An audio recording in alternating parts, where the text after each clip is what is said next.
Delhi assembly elections 2025 ने एक verdict दिया है। आज के इस वीडियो में हम लोग ये डिस्कस करेंगे कि इस वर्डिक्ट का इंपॉर्टेंस क्या है और इम्प्लीकेशंस क्या है इंडिया के दो national level leaders Narendra Modi और राहुल गांधी के लिए। स्टार्ट करते हैं नरेंद्र मोदी से। Implications for Narendra Modi of the Delhi assembly elections 2025। Delhi elections 2025 ने एक मैसेज दिया है इंडिया के इंटरनल पॉलिटिक्स में और इंडिया के एक्सटर्नल अलायंस और एडवर्सरीज को कि Narendra Modi is still in charge. Haryana और महाराष्ट्र के इलेक्शंस के बाद अब नरेंद्र मोदी की लीडरशिप में बीजेपी ने आम आदमी पार्टी को डिसलॉज कर दिल्ली भी जीत ली। इस जीत ने नरेंद्र मोदी की डोमिनेंस को वापस एक बार रीएस्टैब्लिश किया है। बीजेपी के नंबर 1 और number 2 that is Narendra Modi और अमित शाह के लिए ये गुड न्यूज है क्योंकि उनकी पॉलिटिकल पार्टी का कंट्रोल अभी भी उन्हीं के हाथों में रहेगा। पॉसिबली 2024 लोकसभा इलेक्शंस के बाद जो इनसिक्योरिटी मोदी की लीडरशिप में दिखी थी वो रिप्लेस होगी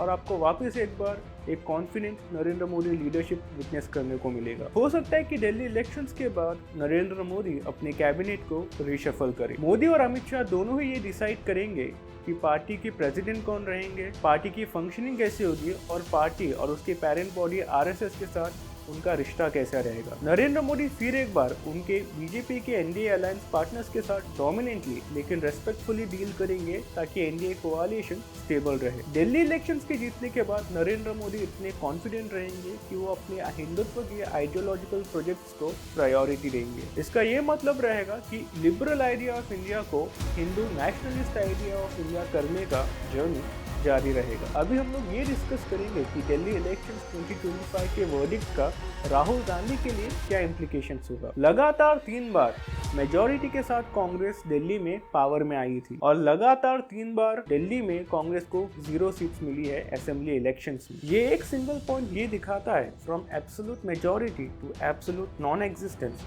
ग्रैंड ओल्ड पार्टी कांग्रेस की डिक्लाइन। और लास्ट दिनों दिल्ली असेंबली इलेक्शंस में कांग्रेस पार्टी की लीडरशिप राहुल गांधी के हाथों में थी। कांग्रेस जैसे पारिवारिक पॉलिटिकल पार्टी में ब्लेम राहुल गांधी से डिफ्लेक्ट करने की कोशिश करेंगे। कांग्रेस पार्टी के लॉयलिस्ट लोकल फैक्टर्स को ब्लेम करेंगे या फिर marginal increase in vote share को दिखाएंगे या फिर आम आदमी पार्टी की हार को सेलिब्रेट करेंगे। आज भी कांग्रेस के सर्कल्स में ये ओपिनियन है कि आम आदमी पार्टी और अरविंद केजरीवाल की वजह से यूपीए 2 की सरकार का नाम बदनाम हुआ। लेकिन इनमें से कोई भी चीज इस हार्ड रियलिटी को इग्नोर नहीं कर सकती है कि लोकसभा इलेक्शंस 2024 में जहां पर राहुल गांधी की लीडरशिप में कांग्रेस ने 52 सीट से 99 सीट्स जीती थी, उसके बाद से उनको उनकी पॉलिटिकल एक्शन दिखाने के लिए उनके हाथ में कुछ भी नहीं है। जिसकी स्टेट में बीजेपी और कांग्रेस इन दोनों के बीच एक डायरेक्ट फाइट होती है उस स्टेट में अभी भी बीजेपी ही जीतती है। इसका ये मीनिंग होता है कि राहुल गांधी की लीडरशिप और उनकी मैसेजिंग ग्राउंड लेवल पर वर्क नहीं कर रही है। इसका ये भी मतलब है कि कांग्रेस पार्टी में जो डिवीजन ऑफ लेबर हुआ था